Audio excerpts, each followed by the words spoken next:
সদ্য সমাপ্ত বিধানসভা নির্বাচনে ব্যাপক বিপর্যয়ের পর ঘুরে দাঁড়ানোর চেষ্টা করছে তৃণমূল কংগ্রেস। ইতিমধ্যেই পরিবর্তন হয়েছে। রাজ্যে প্রথমবারের জন্য বিজেপি সরকার প্রতিষ্ঠিত হয়েছে।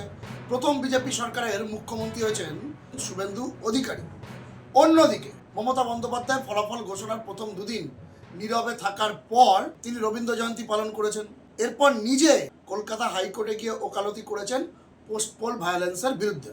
এর মাঝে আবার দলের সাংসদদের সঙ্গে বৈঠক করেছেন, জয়ী বিধায়কদের সঙ্গে বৈঠক করে বিধানসভায় বিরোধী দলনেতা নির্বাচিত করেছেন। আর এদিন বিধানসভায় তৃণমূলের যে সকল প্রার্থী পরাজিত হয়েছে তাদের নিয়ে কালীঘাটে নিজের বাসভবনে বৈঠক করলেন এবং সেখান থেকে তৃণমূল সুপ্রিমো স্পষ্ট বার্তা দিলেন যে তিনি কাউকে আটকে রাখবেন না।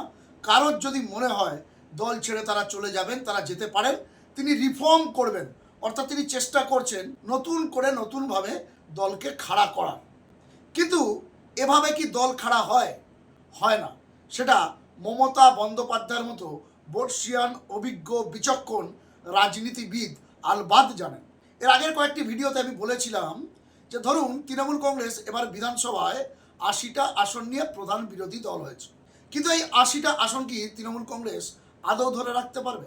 হয়তো ধরে রাখতে পারত, কিন্তু তার থেকেও বড় কথা, যদি তৃণমূল কংগ্রেস 80 নয় আরও 30টা কমিয়ে দিন, 50টা আসনে জয়লাভ করত এবং সেই 50 জনের মধ্যে যদি একজন বিধায়ক হতেন মমতা বন্দ্যোপাধ্যায়, তাহলে তিনি বিরোধী দলনেত্রী হয়ে বিধানসভার ভিতরে এবং বাইরে লড়াইটা করতে পারতেন, রাস্তায় নামতে পারতেন এবং তার যে স্বল্প সংখ্যক বিধায়ক তাদেরকেও হয়তো আগামী 5 বছর ধরে রাখতে পারতেন। অর্থাৎ তৃণমূল কংগ্রেস অস্তিত্ব সংকটে হয়তো ভুগত না। কিন্তু যত দিন যাবে তৃণমূল কংগ্রেসের মুষল পর্ব কিন্তু তত শুরু হবে।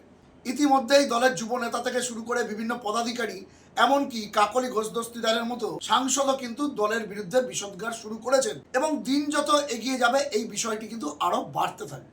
সেই জায়গা থেকে উপায় কি? রাজনৈতিক বিশ্লেষকরা মনে করছেন, যারা রাজনীতি নিয়ে চর্চা করছেন তারা মনে করছেন মমতা বন্দ্যোপাধ্যায় তৃণমূল কংগ্রেসের সর্বোচ্চ নেত্রী, কিন্তু তিনি কোনো জনপ্রতিনিধি নন এই মুহূর্তে, অর্থাৎ সাংসদ নন, বিধায়ক নন। সেই জায়গা থেকে দল ধরে রাখা কিন্তু অত্যন্ত কঠিন। তাহলে মমতা বন্দ্যোপাধ্যায়ের হাতে এখন অপশান কি আছে? অপশান আছে তার যে 80 জন বিধায়ক জিতেছেন, সেই 80 জন বিধায়কের মধ্যে থেকে কোনো একজনকে পদত্যাগ করিয়ে ফের ভোটে যাওয়া এবং দেখে নেওয়া তৃণমূলের জয়ী প্রার্থীদের মধ্যে কোন আসনটিতে তৃণমূল কংগ্রেস উপনির্বাচনে গেলে জয়ী হতে পারবেন মমতা বন্দ্যোপাধ্যায়। এখন যেহেতু বিজেপি সরকার ফর্ম করেছে, যেখানেই উপনির্বাচন হোক স্বাভাবিক নিয়মে সেখানে বিজেপির জয়ের চান্স 90%-এরও বেশি। তবে রাজনৈতিক বিশ্লেষকদের একটা অংশের দাবি, এই মুহূর্তে তৃণমূল যে 80টা কেন্দ্রে জিতেছে, সেই 80টা কেন্দ্র যদি নতুন করে ভোট হয় তাতে তৃণমূলের জন্য হয়তো সেফ সিট একটিও নয়। ফলে এই 80টির মধ্যে কোন আসন বেছে সেখানকার বিধায়ককে পদত্যাগ করিয়ে মমতা বন্দ্যোপাধ্যায় ভোটে যাবেন, সেটাও কিন্তু অনেক অঙ্ক বা ক্যালকুলেশনের বিষয় আছে এবং ভোটে গেলেই যে মমতা বন্দ্যোপাধ্যায় জিতবেন তেমনটিও নয়। একটা মুশকিল। এর মাঝে আবার বসিরহাট উপনির্বাচন আছে। যিনি প্রাক্তন সংসদ প্রয়াত হাজি নুরুল, তার প্রয়াণের পর সেই 2024 সাল থেকে এখনো এই আসনটি ফাঁকা পড়ে আছে, এখানে উপনির্বাচন হয়নি। পুজোর আগে বসিরহাট লোকসভা উপনির্বাচন হতে পারে। সেখানে কি মমতা বন্দ্যোপাধ্যায় প্রার্থী হবেন জানা নেই, কিন্তু রাজনৈতিক মহলে চর্চা শুরু হয়েছে, রাজনৈতিক মহলে গুঞ্জন শুরু হয়েছে। যদি মমতা বন্দ্যোপাধ্যায় বসিরহাট লোকসভা উপনির্বাচনে তৃণমূলের প্রার্থী হয়ে দাঁড়ান, অর্থাৎ যদি ঝুঁকি নেন এবং সেই ঝুঁকি যদি ক্লিক করে যায়, তাহলে তৃণমূল কংগ্রেস কিন্তু নতুনভাবে উজ্জীবিত হতে পারবে।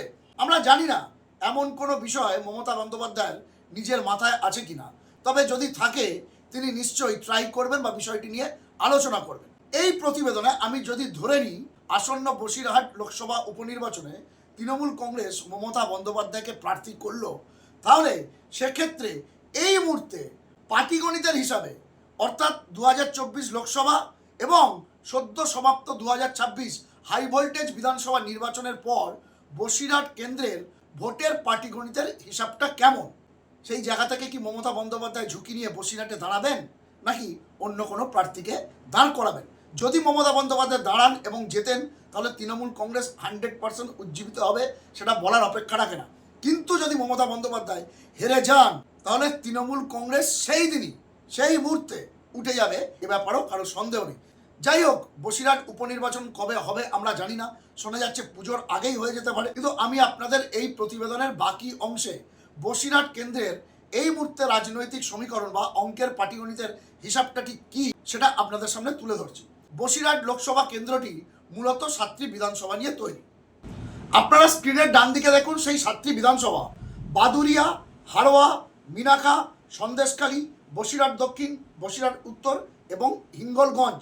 মোট ভোটার এসআইআর এর পরে এই লোকসভায় যে 7টি বিধানসভা রয়েছে সেখানকার মোট ভোটারের সংখ্যা হলো 14,90,596 জন। এবার দেখব 2024 লোকসভা নির্বাচনে এই 7টি বিধানসভা থেকে কারা এগিয়েছিল এবং 2026 সদ্য সমাপ্ত বিধানসভা নির্বাচনে এই 7টি বিধানসভা থেকে কারা এগিয়ে আছে। তাহলে অঙ্কের পাটিগণিতটা বুঝতে পারবেন এই মুহূর্তে বসিরহাট লোকসভা কেন্দ্রটি ঠিক কোন জায়গায় দাঁড়িয়ে আছে। তারও আগে আর একটা হিসাব আপনাদের দেখিয়ে দিই, সেটা হলো 2024 শেষ লোকসভা নির্বাচনে এই বসিরহাট লোকসভা কেন্দ্র থেকে বিপুল মার্জিনে জিতেছিলেন তৃণমূলের প্রার্থী হাজি নুরুল এবং লোকসভা নির্বাচনের কয়েক মাস পরে তার প্রয়াণ হয়। তারপর থেকেই এই কেন্দ্রটি ফাঁকা পড়ে আছে এবং যে কোনো মুহূর্তে এখানে উপনির্বাচন হতে পারে। 2024-এর ফলাফলটা স্ক্রিনের ডান দিকে দেখুন। তৃণমূল কংগ্রেসের হাজি নুরুল পেয়েছিলেন 8,03,762টি ভোট। ভোট শতাংশের হিসাবে 52.76%। বিজেপির রেখা পাত্র, তখন সন্দেশখালী আন্দোলন কিন্তু খুব তুঙ্গে, 2024-এর জানুয়ারি থেকে সন্দেশখালী আন্দোলন দানা বেঁধেছিল, যার নেতৃত্বে প্রথম সারিতে ছিলেন রেখা পাত্র। সেই রেখা পাত্রকে প্রার্থী করেছিল ভারতীয় জনতা পার্টি। খোদ নরেন্দ্র মোদী রেখা পাত্রকে উৎসাহিত করেছিলেন ফোনে। সেই রেখা পাত্র পেয়েছিলেন 4,70,215টি ভোট, অর্থাৎ 30.87%। আইএসএফ, যেহেতু বসিরহাট লোকসভা কেন্দ্রের বেশ কিছু বিধানসভা আছে যেটা সংখ্যালঘু অধ্যুষিত, ফলে সেখানে আইএসএফেরও একটা কিন্তু প্রভাব আছে। আইএসএফেরও দাঁড়িয়েছিলেন আখতার রহমান বিশ্বাস, তিনি কিন্তু পেয়েছিলেন 1,23,500টি ভোট, পার্সেন্টেজে 8.11।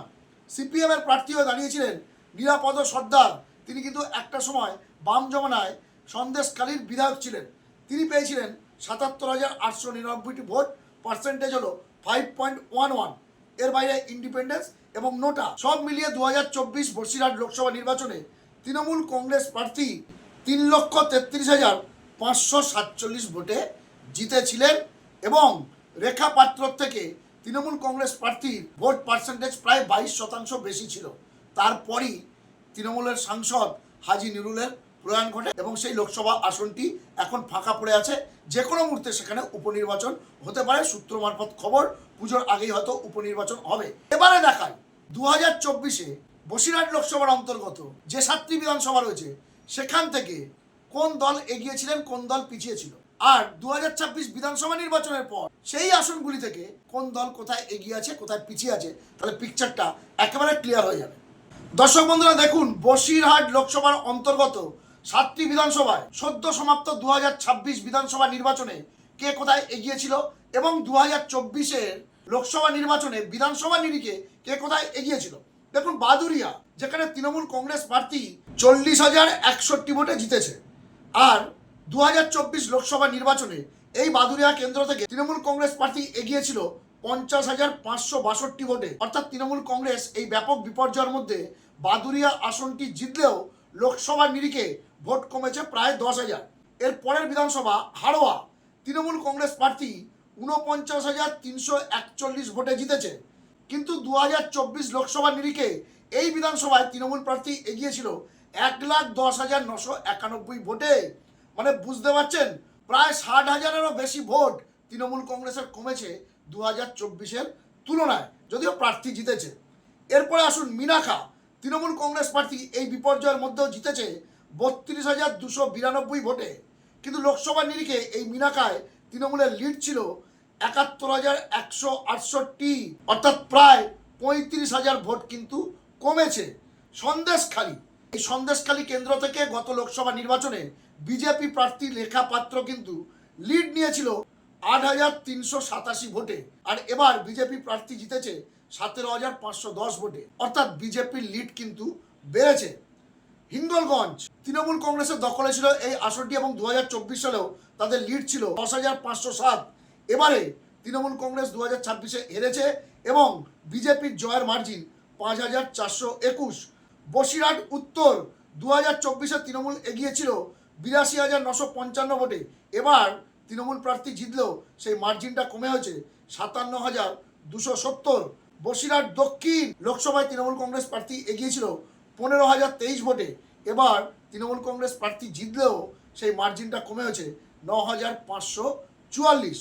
আর সার্বিকভাবে যদি ধরেন, তৃণমূল কংগ্রেস প্রার্থী প্রয়াত হাজি নুরুল 24 সালের লোকসভা নির্বাচনে আজ থেকে ঠিক 2 বছর আগে তার জয়ের মার্জিন ছিল 3,33,547। এবার এই 7টি বিধানসভার মধ্যে 2টি কেন্দ্রে তৃণমূল কংগ্রেস প্রার্থীরা হেরে গিয়েছে এবং এই লোকসভার অন্তর্গত 5টি কেন্দ্রে এবারও তৃণমূল কংগ্রেস ব্যাপক বিপর্যয়ের মধ্যেও জয়লাভ করেছে। সার্বিকভাবে তৃণমূলের ভোট বেশি বিজেপির তুলনায়, কিন্তু সেটা কমে হয়েছে 1,65,577। এটা হলো পাটিগণিতের হিসাব। ফলে বসিরহাট উপনির্বাচনে যদি তৃণমূল কংগ্রেস মমতা বন্দ্যোপাধ্যায়কে প্রার্থী করে, যেটা রাজনৈতিক মহলে চর্চা হচ্ছে, আলোচনা হচ্ছে, তাহলে কিন্তু মমতা বন্দ্যোপাধ্যায় তৃণমূল কংগ্রেস প্রার্থী প্রায় 1,65,577 ভোট এগিয়ে কিন্তু লড়াইয়ে নামতে পারবেন। কিন্তু রাজ্যে রাজনৈতিক পালাবদলের পর আদৌ কি বসিরহাট কেন্দ্রটি তৃণমূল জিততে পারবে, সেটা কিন্তু সময় বলবে। কিন্তু মমতা বন্দ্যোপাধ্যায় যদি দাঁড়ান, যদি তিনি মনে করেন তার দল তৃণমূল কংগ্রেসকে তিনি আবার প্রাসঙ্গিক করে তুলবেন, তাহলে এই লোকসভা কেন্দ্রের উপনির্বাচনে মমতা বন্দ্যোপাধ্যায়কে কিন্তু নিজে দাঁড়িয়ে এখানে লড়াই করতে হবে। অন্য কোনো প্রার্থী দিলে ভোটের আগেই খেলা শেষ। তবে আদৌ কি হবে তার উত্তর দেবে সময়। দর্শক বন্ধুরা, 2024 লোকসভার নিরিখে বিধানসভার ফলাফল এবং সদ্য সমাপ্ত 2026 বিধানসভা ভোটের পর উত্তর 24 পরগনার সীমান্তবর্তী বসিরহাট লোকসভার ইকুয়েশনটা দাঁড়িয়ে আছে ঠিক এই জায়গাতেই, যেখানে কিন্তু এই বিপর্যয়ের মধ্যেও তৃণমূল কংগ্রেস 7টি বিধানসভার মধ্যে 5টিতে জয়লাভ করেছে, 2টি জিতেছে বিজেপি এবং প্রায় 1,65,000-এরও বেশি ভোটে সার্বিকভাবে এই লোকসভা থেকে তৃণমূল কংগ্রেস এগিয়ে আছে। ফলে বসিরহাট উপনির্বাচন যেদিনই হোক না কেন, শোনা যাচ্ছে পুজোর আগে হবে। সেক্ষেত্রে মমতা বন্দ্যোপাধ্যায় তৃণমূল সুপ্রিমো তিনি যদি নিজে ঝুঁকি নিয়ে লড়তে দাঁড়ান, তাহলে কিন্তু আগামী দিনে রাজ্য রাজনীতির প্রেক্ষাপটে বদল আসতে পারে, অস্তিত্ব রক্ষা করতে পারে তৃণমূল কংগ্রেস। এই প্রতিবেদন এখানেই শেষ করব। এক্ষেত্রে আপনাদের মূল্যবান মতামত কমেন্ট বক্সে লিখবেন। আপনাদের গুরুত্বপূর্ণ মতামত ও পরামর্শ খবর আলো সোমনাথ ইউটিউব চ্যানেলকে আরও সমৃদ্ধ করবে। ভিডিওটা যদি ভালো লেগে থাকে হাইপ পয়েন্ট দেবেন। আপনার হাইপ পয়েন্ট এই ভিডিওটিকে আরও অনেক মানুষের কাছে পৌঁছে দেবে। ভালো থাকবেন, সুস্থ থাকবেন, সতর্ক থাকবেন। খবর আলো সোমনাথ ইউটিউব চ্যানেলের সঙ্গে থাকবেন। নমস্কার।